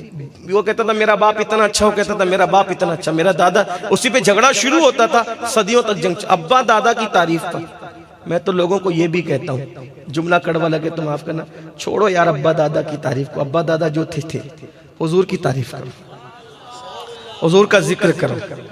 ہاں، ابا دادا کی تعریف کرو گے تو جھوٹ بھی ہو سکتا ہے، لیکن حضور کی تعریف کرو گے تو سب سچائی ہی سچائی ہے نا، سب سچائی، صداقت ہی صداقت، سچائی سچائی، اور ان کا ذکر کثرت سے کرو، بڑی معذرت کے ساتھ۔ آج حضور کی سیرت، میرے یہ علماء ائمہ موجود ہیں، اللہ والے لوگ، آج حضور کی سیرت شاید ہماری عوام کو اس لیے بھی نہیں پتہ ہے کہ آج ہم اپنے ابا داداؤں کا، اپنے پیر اور دادا پیروں کا اسی میں اتنے مصروف ہو گئے ذکر کرنے میں کہ حضور کی سیرت کو ہم کبھی ہاتھ بھی نہیں لگا پاتے۔ شاید ہماری قوم کو اس لیے نہیں پتا۔ میں پیروں کا مخالف نہیں، میں بھی پیر رکھتا ہوں اور پیروں کی جوتیاں میرے سر پہ ہیں، لیکن سارے پیروں کے پیر کو محمد الرسول اللہ کہتے ہیں، ہے نا۔ آج کرامتیں گڑ گڑ کے پیش کی جا رہی ہے، جو جو نہیں ہے اس کو وہ بنا کے پیش کیا جا رہا ہے، اور آپ بھی بہت ناکارہ ہوئے۔ اللہ کی عدالت میں تمہیں بھی منہ دکھانا ہے۔ جب رسول اللہ کا ذکر ہوتا ہے تو تم پر سناٹا چھایا ہوتا ہے، اور جب پیروں کی کرامت بیان ہوتی ہے تو تمہارے اندر جان پیدا ہو جاتی ہے، پھر تم نوٹ بھی چلاتے ہو، نعرے بھی لگاتے ہو، محفل بھی جھومتی ہے۔ نبی کے نام پہ نہیں، نبی کے نام پہ نہیں، پوری نعت ہو گئی، سناٹا، اور اپنے پیر کا ذکر آیا جیسے مردے میں جانا۔ وہ شاعر بیوقوف ہے، پوری نعت کے 5 شعر پڑھ لیا، اس کو 1 روپیہ نہ ملا، پیر کی جھوٹی تعریف کی، پیسے برسنے لگے، وہ کیا کرے گا؟ بولو کیا کرے گا؟ تو وہی کرے گا نا۔ میں سارے شعراء کو نہیں کہہ رہا ہوں، لیکن دنیا داری بھی تو ہے نا۔ جو اللہ والے نیک شعراء ہیں ان کی جوتیاں میرے سروں پر، جو اللہ والے خطبہ ہیں ان کی جوتیاں میرے سروں پر، لیکن آپ سے کہنا چاہتا ہوں حضور پہ تم ظلم کرو گے؟ حضور کی وفا کا نام لے کر جن کے ٹکڑوں پہ پل رہے ہو، ان کے ساتھ یہ سنی قوم یہ کرے گی؟ بتاؤ یار، جن کا کچھ بھی نہیں ان کی کرامتیں گڑھتے ہو، اور جن کے معجزات کبھی ختم نہیں ہونے والے ان کا ذکر نہیں کرتے، ان کی سیرت بیان نہیں کرتے۔ مجھے پتا ہے یہ باتیں جب میں کرتا ہوں تو لوگوں کو تکلیف ہوتی ہے، لیکن میری روزی روٹی محمد الرسول اللہ کی چوکھٹ سے چلتی ہے۔ نہ تم میرے رزاق ہو نہ کوئی میرا رزاق ہے، رزاق اللہ ہے، دیتا وہ ہے دلاتے وہ ہیں، رب ہے موتی وہ ہے قاسم، رزق اس کا ہے دلاتے وہ ہیں۔ بہت کچھ سوچ کر بنا ہوں موج دریا کا حریف، ورنہ میں بھی جانتا تھا عافیت سائل میں ہے۔ مجھے پتا ہے سائل پہ بیٹھے رہنے میں بہت عافیت ہے، میں بھی چمچہ گیری کر لوں تو بہت کچھ ہو سکتا ہے، لیکن میں اس میں بہت خوش ہوں۔ میں اپنے سچے آقاؤں کا سچا ذکر کرتا ہوں۔ ہاں میں کرامتیں بھی بیان کرتا ہوں، پیروں کا ذکر بھی کرتا ہوں، لیکن جس ان کی محفل ہوگی تو ان کا کریں گے. لیکن ایک بات کہوں, ہر محفل میں کسی کا بھی بار بار بار بار ایک ہی بار وہی گڑ گڑ کے اور حضور کا ذکر نہیں, حضور کے معجزات تمہیں یاد نہیں. المیہ تو یہ ہے کہ رسول اللہ کے والدین کا نام پتہ نہیں, حضور کے دادا دادی کا نام پتہ نہیں, حضور کے شہزادیاں کتنی یہ پتہ نہیں, حضور کے شہزادے کتنے پتہ نہیں, حضور کی کتنی بیویاں ہیں, حضور کی بیویوں کے نام پتہ ہے تمہیں؟ جس کا کلمہ پڑھ رہے ہو نا, جس کا کلمہ پڑھ رہے ہو, جو تمہیں جنت میں ہاتھ پکڑ کے لے جائیں گے, جس کی شفاعت ہی سے تم اور ہم جنت میں جائیں گے, جس نے نمازیں جیسی عظیم نعمت تمہارے گھر تک پہنچائی, جس نے قرآن دیا, رحمان کا پتہ ان سے ملا, ان کی بیویاں کتنی معلوم ہے اور ان کے نام کیا وہ معلوم ہے نہیں. تو جس کے بارے میں کچھ پتہ ہی نہیں, اس سے عشق کیسے ہوگا, کیسے ہوگا؟ میں پھر کہہ رہا ہوں, میری بات کا غلط مطلب مت نکالنا. سب کا ذکر کرو لیکن سب سے زیادہ حضور کا ذکر کرو. اور ہر ایک کا ذکر لوگوں کو متاثر نہیں کر سکتا, لیکن میرے نبی کے ذکر کی یہ شان ہے کہ وہ سب کو متاثر کر سکتا. ابھی یہ جو میں نے بدر کا واقعہ بیان کیا کہ حضور نیچے چل رہے, غلام کو بٹھایا, بیان کر کے تو دیکھو نا. میں آپ کو بتاؤں, میں بریلی شریف میں تھا 2 دن پہلے, وہاں ڈاکٹروں کی, انجینئروں کی اور سرمایہ داروں کی ایک محفل الگ سے رکھی تھی, الگ سے رکھی. میں نے وہاں 1.25 گھنٹہ بیان کیا. یقین 1.25 گھنٹہ جب میرا بیان ہوا تو وہاں کے ڈاکٹروں نے مجھ سے کہا کہ ہم نے تو کبھی سنا نہیں تھا, ہم مزید اپنے اور بڑے تعلیم یافتہ طبقے کو لائیں گے, آپ ان کے سامنے یہ باتیں رکھیے گا. میں نے کہا میں بالکل حاضر ہوں, بالکل حاضر. لیکن اس کے بعد میں سوچ میں ڈوب گیا, یا اللہ میں تو ایک طالب علم ہوں, یہ لوگ اتنا پڑھ لکھ کر کے ان تک کی بات ہم کیوں نہیں پہنچا سکے؟ وجہ یہ ہے کہ ہم خول میں بند ہو گئے. میں کہتا ہوں میرا باپ, یہ کہتا ہے میرا باپ, وہ کہتا ہے میرا باپ. یار باپ کیا چیز ہے, باپ کیا چیز ہے؟ باپ جس کے صدقے میں ملا وہ سب کچھ ہے نا. میں کہتا ہوں میرا پیر, وہ کہتا ہے میرا پیر, وہ کہتا ہے میرا پیر. یہ پیر کیا چیز ہے؟ پیر جس کے صدقے ملا وہ سب کچھ ہے نا. آپ کو اللہ کو منہ دکھانا ہے. آپ کے بچوں کو اگر سیرت پتہ نہیں ہوگی نا, تمہارے بچے مسلمان بھی نہیں رہ جائیں گے. یہ فتنہ ارتداد اسی کی ایک شکل ہے. پہلے نبی سے دور کرو, پھر اسلام چھینو, پھر ایمان چھینو. جب نبی صحیح دور ہو کر ایمان چلا گیا, کہاں رہے گا باپ, کہاں رہے گا پیر, کہاں رہے گا پردادا, پھر کون رہے گا اور کیا رہے گا؟ حضور پلا دو اپنے بچوں کو حضور کی سیرت طیبہ, سیرت مصطفیٰ میں ڈوب جاؤ. اللہ کے رسول کی سیرت طیبہ کا درس ہر گھر میں ہونا چاہیے. اتنے اچھے میرے حضور, اتنے اچھے. ایک صحابی کے گھر چند صحابہ پہنچے, اور پہنچنے کے بعد انہوں نے ایک دسترخوان بچھایا, تو دسترخوان میلا ہو گیا تھا. انہوں نے کیا کیا, دسترخوان کو آگ میں ڈال دیا, آگ میں ڈال کر کے پھر نکال لیا, دسترخوان صاف ہو گیا. لوگ حیرت سے دیکھتے رہے, یہ دسترخوان آگ سے صاف ہوتا ہے؟ کہا ہاں. کہا کیوں؟ کہا اس کی خصوصیت یہ ہے, ایک دن حضور ہمارے یہاں مہمان بن کر آئے تھے, ہاتھ دھونے کے بعد ہم نے کپڑا ہاتھ پوچھنے کے لیے دیا, اسی سے پوچھ لیا. جس دن سے نبی نے ہاتھ اس سے پوچھے, میلا ہوتا ہے تو ہم دھلتے نہیں ہیں, آگ میں ڈال دیتے, یہ جلتا نہیں ہے, صاف ہو جاتا. اپنا نبی ہے, اپنا نبی ہے. بریلی کے تاجدار نے اسی لیے نہیں کہا, بہت پڑھ کے کہا تھا سب سے اولا وہ آلہ ہمارا نبی, سب سے بالا وہ آلہ ہمارا نبی, اپنے مولا کا پیارا ہمارا نبی, دونوں عالم کا دولہ ہمارا نبی. سارے اچھوں میں اچھا سمجھئے جسے, ہے اس اچھے سے اچھا, کتنا بھی اچھا لے کر آؤ, ہے اس اچھے سے اچھا, ہے اس اچھے سے اچھا, ہے اس اچھے سے اچھا. کوئی کتنا اچھا ہوگا, یوسف اچھے ہیں اس اچھے سے اچھا, آدم اچھے اس اچھے سے اچھا, ابراہیم اچھے اس اچھے سے اچھا. سارے اچھوں میں اچھا سمجھئے جسے, ہے اس اچھے سے اچھا ہمارا نبی. سارے اونچوں میں اونچا سمجھئے جسے, ہے اس اونچے میں اونچا. اس شعر کا مطلب جو میں سمجھاؤں وہ یہ کہ حضور کا قد جو تھا نہ لمبا تھا نہ چھوٹا تھا، حضور کا قد میانہ تھا، جس کو درمیانہ قد کہتے ہیں، ٹھیک؟ لیکن کوئی کتنا بھی لمبا آدمی جب حضور کے بازو میں آ کے کھڑا ہو جاتا تو حضور اس سے اونچے ہی نظر آتے ہیں۔ ہائے ہائے ہائے، کیا نبی ہے اپنے!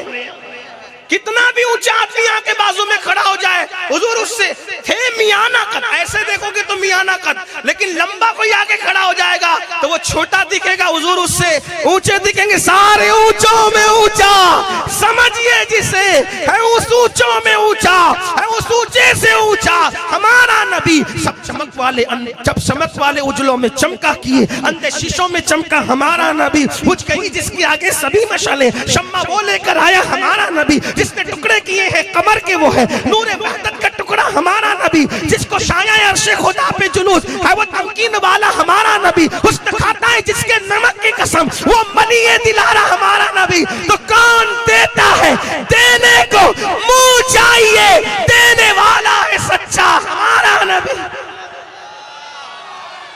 ایسا نبی اللہ نے دیا ہے، اس نبی کے بارے میں کچھ نہیں پتا۔ حضور کی سیرت کی طرف آؤ، سیرت النبی کی طرف آؤ۔ اور میں بات کروں گا، یہ پیروں کے خلاف کوئی مہم نہیں ہے، اللہ کی قسم نہیں ہے۔ اگر سچا پیر اس کو سنے گا تو بولے گا کہ امین القادری صحیح کہہ رہا ہے، اور نفس کا غلام سنے گا تو پھر اس کی اپنی مرضی، میں کسی کے خلاف تھوڑی ہوں۔ ہم تو آج بھی سچے پیروں کی جوتیاں سر پہ رکھ کے پھرتے ہیں، ہمیں بڑوں کا ادب سکھایا گیا ہے۔ تو میں کیا عرض کر رہا تھا آپ سے، اللہ کے رسول کی آمد سے پہلے بات ختم کرنے چلا تھا، ٹائم پورا ہو چکا، کب سے ہو چکا ٹائم پورا۔ ہمارے یہاں اصل میں کیا ہے، سنی دعوت اسلامی کا ایک ماحول ہے۔ ہم لوگ یہ چاہتے ہیں کہ جلسہ اس وقت ختم ہو کہ جو لوگ گھر جائیں وہ پھر فجر پڑھ سکیں۔ جلسہ گناہوں کی گٹری نہ بن جائے اس اعتبار سے کہ جو نہیں پڑھتے وہ تو سوتے ہی رہیں گے، جو پڑھتے ہیں جلسے والی رات ان کی بھی چلی جاتی ہے، پڑھنے والوں کی بھی جلسے کی رات چلی جاتی ہے، تو فائدہ کیا ہوا پھر؟ تو اس لیے ہم لوگ ڈرتے ہیں۔ حضرت خواجہ نصیر الدین چراغ دہلوی فرماتے ہیں، ہمارے بزرگوں میں سے، بزرگان چشت میں سے، ہمارے چشتی سرکاروں میں سے ایک سرکار ہے، محبوب الہی کے مرید بھی ہیں، خلیفہ بھی ہیں، اور ان کے جانشین بھی ہیں محبوب الہی کے۔ سرکار نصیر الدین چراغ دہلوی فرماتے ہیں 70 سال جس نے غار میں بیٹھ کر عبادت کی وہ ایک طرف، اور ایک دن کی فجر کی 2 رکعت نماز ایک طرف، دونوں کی برابری نہیں ہو سکتی۔ یہ ہے فجر جس سے ہم سب غافل ہیں، اٹھتے نہیں، آنکھ نہیں کھلتی۔ ٹرین کے ٹائم برابر آنکھ کھل جاتی ہے، فلائٹ پکڑ لی ہو تو آنکھ کھل جاتی، نماز کے لیے نہیں کھلتی۔ جو قوم ٹرین سے زیادہ نماز کو اہمیت نہ دے وہ قوم کٹے گی نہیں۔ اس قوم کے گھروں پہ بلڈوزر نہ چلیں گے، اس قوم کی بیٹیاں سگنلوں پہ بھیک نہیں مانگے گی برقع پہن کر۔ درس قرآن اگر ہم نے نہ بھلایا ہوتا، یہ زمانہ نہ زمانے نے دکھایا ہوتا، وہ زمانے میں معزز تھے مسلمان ہو کر، اور ہم خار ہوئے تاریخ قرآن ہو کر۔ ہمیں کرنی ہے شہنشاہ بطحا کی رضا جوئی، وہ اپنے ہو گئے تو رحمت پروردگار اپنی۔ لوگ خود غرض تھے حضور کی آمد سے پہلے، ظالم تھے، جابر تھے، اتنے گندے تھے لوگ کہ کعبے کا طواف کرنے آتے تو بھی ننگے ہو کر آتے۔ اتنے گندے ہو گئے تھے لوگ، زنا کرنے کے لیے کوئی عورت نہ ملتی تو لوگ ماؤں کے ساتھ بھی زنا کرتے۔ تاریخ ہے۔ اتنے گندے ہو گئے تھے لوگ، صفا مروہ پر تک لوگوں نے زنا کیا۔ تاریخ ہے، تاریخ۔ حضور آئے، محنت کی، انقلاب برپا کیا۔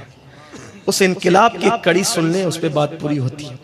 خود غرضی کا کیسے خاتمہ کیا؟ آج بھی لوگ خود غرض ہیں، یعنی میلاد کے انقلاب کا حصہ نہیں بنے، اسی لیے میلاد انقلاب کا نام، اس انقلاب کا حصہ نہیں، خود غرض ہے۔ دوستی کرتے ہیں خود غرضی کے لیے، محبت بھی کرتے ہیں خود غرضی کے لیے، پیار بھی کرتے ہیں خود غرضی کے لیے۔ یہ جو لڑکے لڑکیوں کی محبت کی داستانیں خود غرضی ہے، نفسیات ہے۔ اگر یہ واقعی محبت کرتے تو میں ان سے کہتا، اگر واقعی جو محبت ہے اس میں زنا نہیں ہوتا، اس میں پاک دامنی ہوتی۔ یہ خود غرضیاں ہیں، نفسیات، نفسانی خواہشات ہیں جو ہیرو سے سیکھ رہے ہو، اداکاروں سے سیکھ رہے ہو، فلموں سے سیکھ رہے ہو۔ محبتیں ہوئی ہیں، اگر میں وہ داستان محبت چھیڑ دوں تو آپ کو حیرت ہوگی کہ ایک نوجوان نے ایک لڑکی سے محبت کی، لیکن اس میں اتنی پاکیزگی تھی کہ اس جوان نے اس محبت میں ایک مردہ لڑکی کو زندہ کروا لیا اللہ سے. محبتیں یہ پوری داستان ہے. وہ اگر پڑھوں گا تو آدھے گھنٹے کا وقت مجھے پھر چاہیے، لیکن میں اس کی طرف آج نہیں جاؤں گا. مجھے کبھی یاد دلانا، میں کبھی آؤں گا تذکر کروں گا کہ ایک نوجوان نے ایک لڑکی سے محبت کی، لیکن وہ اتنا پاک دامن تھا کہ اس لڑکی کو اس نے کبھی نظر بھر کے نہیں دیکھا، محبت کی. پھر وہ لڑکی مر گئی تو اس کی دعا میں اتنی تاثیر تھی کہ اس کی دعا سے اللہ نے وہ لڑکی زندہ کر دی، اور وہی لڑکی جس سے اس نے محبت کی تھی وہ اس کی ولایت کا سبب بن گئی. وہ لڑکی کی محبت اس کو ولایت تک لے گئی اس جوان کو. یہ محبت تمہیں تو شیطنت تک لے جا رہی ہے نا محبت. یہ محبت نہیں ہے. مذہب تبدیل کروا رہی ہے، محبت نہیں ہے. یہ نفسانیت ہے، شہوت ہے، یہ گندگی ہے. اس محبت کا ہمارے مذہب سے کوئی تعلق نہیں. ہنسنے کی بات نہیں ہے. جس کو تم نے محبت کا نام دیا ہے، فرمایا گیا جو عورتوں کو پاپ کی نظر سے دیکھے گا مرتے وقت اس کی زبان پہ کلمہ نہیں آئے گا. جو عورتوں کو صرف گھور کے دیکھے تکے، جب اس کی زبان پہ مرتے ٹائم کلمہ نہیں آئے گا تو جو زنا کرتے ان کے منہ پہ کب کلمہ آنے والا ہے؟ جو 3 بجے رات تک کے گندی فلمیں دیکھتے ان کی زبانوں پر کب کلمہ آنے والا ہے؟ مرنا نہیں ہے. دکانیں یہی رہے گی، مکانات یہی رہیں گے، دولت یہی رہے گی، جائیداد یہی رہے گی، سب کچھ یہی رہے گا. قبر میں اکیلے جانا ہے، اکیلے. تباہی کے سوا کچھ اور نہیں ہے جس رستے پہ جا رہے ہو. اللہ کے بندو رجوع کرو اللہ کی طرف، پلٹو اللہ کی طرف، توبہ کرو اللہ کی بارگاہ میں، اور سب سے ٹوٹ کر اللہ کی طرف رجوع کر کے اسی کے ہو جاؤ. خود غرضی، کتنی خود غرضی. کاروبار میں خود غرضی، دوستی میں خود غرضی. میاں بیوی کا رشتہ بھی اب خود غرض ہو گیا ہے. اللہ ماشاءاللہ، جب تک شوہر دولت مند ہوتا ہے تب تک بیویاں پیار دیتی ہے، اور جب شوہر کی دولت گئی بیویاں بھی منہ پھیر لیتی. سب ایسی نہیں ہے لیکن اکثر. جب تک بیوی تندرست ہوتی ہے شوہر پورا ٹینشن رہتا اس کی طرف. جب بیوی بیمار ہو گئی تو پھر کسی اور کے چکر میں ہو جاتے. میں لوگوں سے یہی کہتا ہوں، بیمار بیوی کو دھوکہ دینے والے، اگر اس کا الٹ ہوتا تو کیا کر لیتا؟ وفا کیا چیز ہے؟ غربت پہ دھوکہ، بیماری پہ دھوکہ. کئی بیمار لڑکیاں ایسی بیمار ہوئی اس کو میکے پہنچا دیا گیا، کسی اور کے چکر میں پڑ گئے. نہیں، اسلام خود غرضی اسلام نہیں سکھاتا. آئیے اس پر حضور نے جو انقلاب لایا خود غرضی کے خاتمے کے لیے، ایک روایت سنے بات پوری ہوتی. اور پھر اس پر قربانی اور ایثار کی برکت کیا ہے. ایک دن اللہ کے رسول کے یہاں مہمان آئے. مہمان حضور کے جو مہمان ہوتے تھے اس دور میں مسلم بھی ہوتے تھے، غیر مسلم بھی، مشرکین بھی ہوتے تھے، یہودی بھی ہوتے تھے، عیسائی بھی ہوتے تھے، لیکن وہ ہوتے تھے مہمان. اور اللہ کے رسول علیہ السلام فرماتے ہیں جو اللہ اور یوم آخرت پر ایمان رکھتا ہو وہ مہمان کی قدر کرے، عزت کرے. اور یہ بھی حدیث پاک میں ہے جس نے مہمان کو خوش کر دیا اللہ اس سے راضی ہو جاتا ہے. اللہ کو راضی کرنے کا اس سے آسان طریقہ کیا ہو سکتا ہے؟ مہمان کو خوش کر دو، اللہ راضی ہوگا. بہرحال تو حضور کے یہاں مہمان آئے. اس وقت تو بیت المال کا نظام قائم نہیں ہوا تھا، اور باضابطہ لنگر کا سسٹم بھی ابھی قائم نہیں ہوا تھا. ابتدائی ایام تھے مدینہ منورہ کے. ایسے میں حضور علیہ السلام نے صحابہ سے کہا کون لے جائے گا ان مہمانوں کو؟ حسب حیثیت کسی نے 1، کسی نے 2، کسی نے بانٹ لیے. ایک مہمان بچ گیا، ایک مہمان بچا اور ایک صحابی بچ گئے.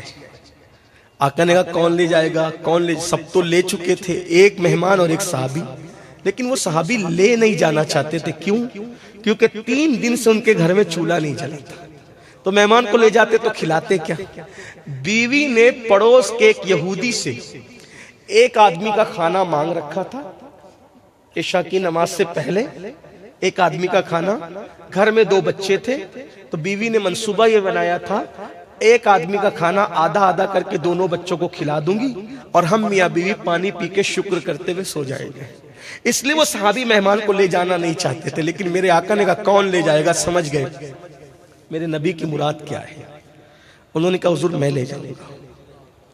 اور 3 دن کے گھر میں فاقہ ہے، چولہا نہیں جلا، بچے بھی بھوکے ہیں، اور ایک آدمی کا کھانا گھر میں موجود ہے. 3 دن کے بعد بچے آدھا آدھا کھانا کھانے والے ہیں. لیکن انہوں نے کہا میں لے جاؤں گا. اور جب مہمان لے گئے تو بیوی دروازے پہنچ کے بیوی سے کہا حضور کا مہمان لایا ہوں. آج کل کی کوئی محترمہ ہوتی تو خدا جانے کتنی اس کو جو ہے وہ کیا کیا سناتی اور کیا باتیں کرتی، خدا جانے۔ اللہ کے رسول علیہ السلام فرماتے ہیں میں نے عورتوں کو سب سے زیادہ جہنم میں جاتے ہوئے دیکھا شب معراج۔ صحابہ نے پوچھا حضور عورتیں جہنم میں کیوں جائے گی زیادہ؟ کہا یہ ناشکری بہت ہوتی، عورتوں کو ان کا ناشکرہ پن جہنم میں لے جائے گا۔ بہنوں سے کہتا ہوں اس سے توبہ کر لو، جہالت سے نکلو۔ ناشکرے پن کا کیا مطلب؟ 50 سال ہو گئے شادی کو، ہر چیز دی، ہر چیز دی، ہر چیز دی، ہر چیز دی، ایک دن نہیں دیا تو محترمہ، ہر محترمہ کسی کی بھی ہو، کیا یہاں آنے کے بعد تو کبھی مجھے کچھ ملا ہی نہیں ہے، تو 50 سال سے کیا کر رہی تھی؟ یہ بات بہت کم ہے۔ شکر گزار اللہ کی بندیاں بہت کم ہے۔ پوری زندگی سب ہوا، ایک مرتبہ نہ ہو۔ جیسے مثال ہر شادی پہ نیا جوڑا ہوا، ایک شادی میں نہیں ملا، مجھے تو کبھی ملتا ہی نہیں۔ ناشکر، ہنسنے کی بات نہیں، یہ ناشکری عورتوں کو جہنم میں لے جائے گی۔ رسول اللہ کی شہزادی نے 17 پیون کی چادر پر پوری زندگی گزاری ہے، لیکن کبھی نہیں کہا کہ مجھے چاہیے۔ ایک بات آپ سے کہتا ہوں، بات آ گئی تو آپ سے کہتا ہوں، اے یوسف باپو بڑے محترم ہے، بڑے عزیز، اگر میں ابھی یہ کہوں کہ یہ 3 دن کے بھوکے ہیں، سورج نگر والوں تم پہ کیا گزرے گی بتاؤ؟ کیا گزرے گی آپ مجھے بتاؤ؟ ایک سید 3 دن کا نہیں، ایک وقت کا بھوکا ہو، میں کم از کم اتنا سمجھتا ہوں ہندوستان میں کوئی کلمہ پڑھنے والا اگر پتا چل جائے نا سید دن بھر کا بھوکا ہے، واللہ وہ اپنے بچوں کے آگے کا کھانا چھین کر سید کو کھلائے گا۔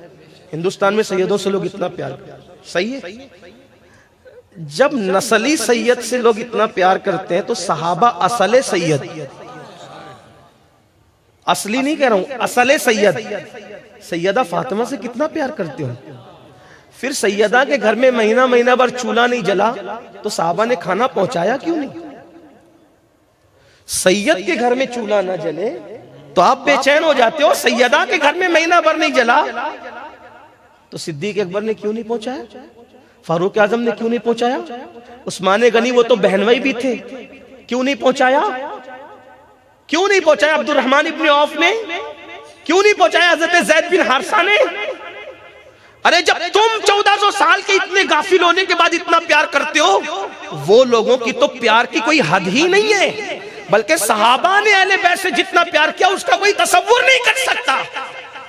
تو پھر مہینہ بھر چولہا نہیں جلا، سیدہ کے گھر کھانا پہنچا کیوں نہیں؟ وجہ سیدہ کی حیات تک لوگوں کو معلوم ہی نہیں تھا کہ سیدہ کے گھر مہینہ بھر چولہا نہیں جلتا تھا، کیونکہ سیدہ نے کبھی کسی کو معلوم ہونے ہی نہیں۔